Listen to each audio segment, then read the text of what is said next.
All right, so with our lovely Miss R, we just did some really nice leave it exercises a few moments ago, and Ruby did beautifully. So maybe what we'll do is we'll do a little bit of loose leash walking just for a few more moments, and then I want to try to work a little bit with some place and stay exercises. Chewing. Nice. So her engagement is really, really quite nice. If you're not getting this level of sort of engagement with you, I would recommend to try building this up in and around the home front.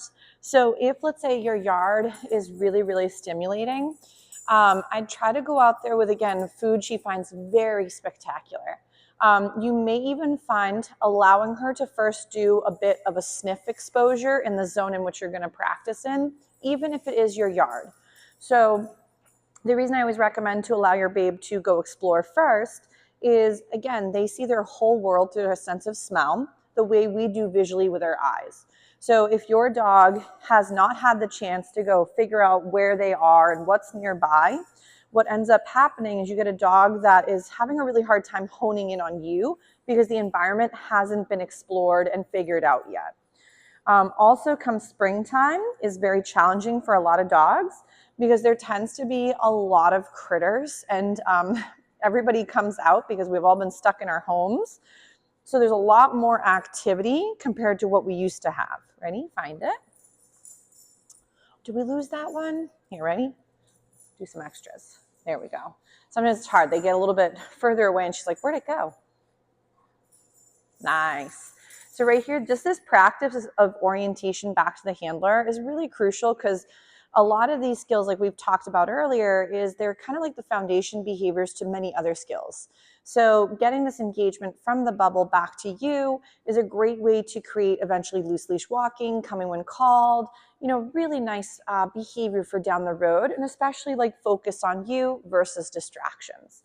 So we might go ahead and see if we can get Miss R to go onto her bed. Yes, what a good job. And if she'd rather do this in a sit stay, I know last time sitting was easier than down, so whichever one feels comfortable. So for right now, I'm just not even going to bother applying the stay. I just want to have her think that there's a really great, value in working it, especially if they fall out of your face. You kind of have to find them under your belly. So as Miss R is working a little bit with just building up that fun stuff happens on your bed, we're just kind of reinforcing throughout me blabbing that being stationary is a good idea. So remember, for a lot of pups come this age group, being stationary might become even harder. So you may find at times that self-regulation is kind of non-existent. So I would definitely still recommend she's getting enough down, rest periods, and relaxation. So because for a lot of youngsters, just because they could get up and wiggle and do a lot more activity doesn't always mean that that's going to be helpful for them to later learn how to decompress and take a pause. So I think it's nice to, again, have a little bit of a nice mix between the two worlds. So right here, we're just going to get her up and wiggling. I'm not feeding for getting off of our target bed or mat or whatever spot it is. She's doing a real nice job. She's like, nobody knows where I'm going. She's like, I just want all the snacks. This is really pretty. So again, I do tend to keep my food hand or my hand for focus, sometimes up towards my chest or tummy. Later, you could fade this all out. So remember that your dog is immensely visual. So in the beginning, having a hand to hone in on can be very helpful. So like, let's say we have our food, whichever side you prefer. So you can always tweak it. So she's like, ladies, throw them. So let's say my food's in my right hand. I might show it to my puppy, but she's like, where'd you throw it? I'm going to have it be in my hand, but then I'm going to bring my hand where it's a visual and she can hone in on the hand. Yes. So you may find that, again, using your hand for hand signals can be immensely beneficial because a lot of dogs do not understand the language aspect of things as quickly as they do the visual. So I do feel it's very nice to have a verbal and a hand or a visual visual cue, so your puppy can understand what you're asking. So like for me, I tend to point a lot of times if I want them to go up onto something or target something. But then if I have a slogan like bed or mat, then that can help indicate where to go. So you can kind of get as distinct as you'd like. I feel that the problem with us is we tend to use very similar words for many different things, and then that can be confusing. So if she's winded. So if she's gonna be working a bit with her stay, I might do open palm stop sign stay, but it's up to you for hand signal. So I'm gonna go ahead and I'm just gonna add some wiggles. She's like, that's really hard. So I'm gonna reapply her sit, tell her to stay. And again, I'm only gonna do a little bit of wiggle so it's not too hard. She's like, my brain's melting. I'm gonna feed her for that. So if you're upping criteria and your puppy is then struggling or failing, oh my gosh, chewing when panting is hard, you get it out. Oy, oy, oy. That's embarrassing. You got it? None of our dogs here like to chew, so it's on their to-do list. So when poor Ms. R is working with her stays, view it again as if she's really struggling with, let's say, your distances. I would first start off with time frame. So you can see that she really can only really manage a few seconds between her intervals. This doesn't mean at home she couldn't rock bigger intervals. So you might find here where things are more novel, there's more challenging moments, there's some funny sounds. She could be also a little tired because she's been doing some wrestles with her friends. So the only way your babe can say, I either don't understand, I'm feeling unsure, or maybe don't feel well, is by not paying attention or working. So remember that disobedience is not, again, your dog just, again, trying to be like, screw you. It's a lot of times the dog is very, very much so confused or just tired or too stressed. So if you're constantly berating the dog to do something, you're also probably ruining the association or ruining the skill or the word behind it. So be careful as to how we're practicing, because it'll either help your dog become more resilient and more reliable or create more conflict and therefore potentially behavioral trouble down the road. And again, I'm not saying this is what we're doing with our lovely Miss R, but sometimes, again, I like to just inform everybody as they're sometimes watching videos, because there's a lot of outdated information out there. And sadly, because it gets a lot of views, a lot of people might think it is the only option. But we do not have to scare, intimidate, hurt, or cause pain, mental or physically, to our dogs to teach them things. Thankfully, we've moved away from that even for children. So there's been a lot more with like attachment parenting and, you know, understanding that where where your human child is at is the reason they may be struggling is because of their developmental level at the moment. Your frontal lobes are not fully developed until you're about 22 years of age. So we as a species take a very long time to develop and figure out the world and be able to cope.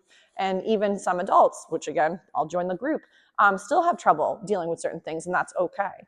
So if we take a while to even mature and become well-rounded, imagine how long it might take a completely different species in our weird human world doing well. So always think about it from the pup's perspective. Like, would I want to do this? Does this seem fun? Is there value in even trying the weird stuff that this person's asking of me? So this concept of your dog just wanting to do things because they are your friend, or like you've adopted them, or you take care of them. Dogs sadly don't really think that deeply, in the sense that like, oh, I'm going to be a jerk because so-and-so was mean and left me behind, and now I'm going to go like rip up a shoe. So a lot of those behaviors are actually very much so, she's like, did you throw it? Bed, are stress signals. So if your dog is damaging things, hurting themselves, getting into mischief, it's typically either we're dealing with some anxiety, potentially even separation anxiety, or you could be dealing with a behavioral problem that's stemming from lack of an out. Maybe there's also things that are behavior driven because of genetics.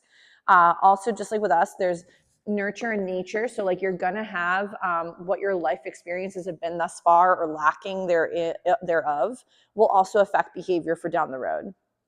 So we're just trying a little bit with this down. So, but if let's say you're really struggling with something, a lot of times what we have deemed dog behavior problems would be considered like mental health issues for people. And we would give someone support. And then with dogs, we would give them corrections. So try to view it as your dog is not trying to give you a hard time, they're having a hard time. So there could be plenty of days where you're just not feeling it, and that's fine. Give your puppy something to chew on, you know, give them an out. But don't, again, set up a situation where both you and your pup may have a really hard time or not a great day practicing together. So you don't have to think about training as a daily thing, though technically the dog in front of you is always learning. So it's more, what are they able to rehearse throughout the day? And then that could be something that we could also help through management. So preventing the behaviors we don't really love, or creating outlets that might be appropriate for that dog can be really helpful. So like dog sports, making sure they're physically and mentally getting stimulated, making sure that what they're rehearsing is going to be behavior that will be beneficial for down the road versus potentially more reactivity or even building of anxiety. Yes. Nice. Such a smart girl. So we'll do a couple little more reps. I know there's funny building noises. It's when the heat comes on and off, the building cracks a little bit and creaks. We also have the big trains and the trucks going by. She's like, this is amazing. Just stop talking. Feed my face. Yes. So let's say we're going to end this beautiful sit stay. I'm going to get it all done. We might wiggle our fingers. And remember, no snacks for leaving our place or for working and moving out of stay. So I always like to think about stay as in freeze tag with room service and keep it for being stationary. So all the good value happens when you're stuck, not for when you leave. What do you think, ma'am? But I think we'll probably give our gorgeous Miss R a little breather. She's getting a little bit fatigued. All the good stuff is happening. She and her buddies were all wrestling earlier. They're so stinking cute together, the foursome. But again, guys, if questions or concerns do arise, check in. As a reminder, I will be sending everybody an email and all the different courses as well. But there's no class next week. So there's no class for Doggy Day School. And then the following week will be their 4th session. I'm going away on vacation. So I will be going to Florida to visit the in-laws. You can go right ahead, ma'am. I love that she goes and brings her bone to her chew zone, which is perfect.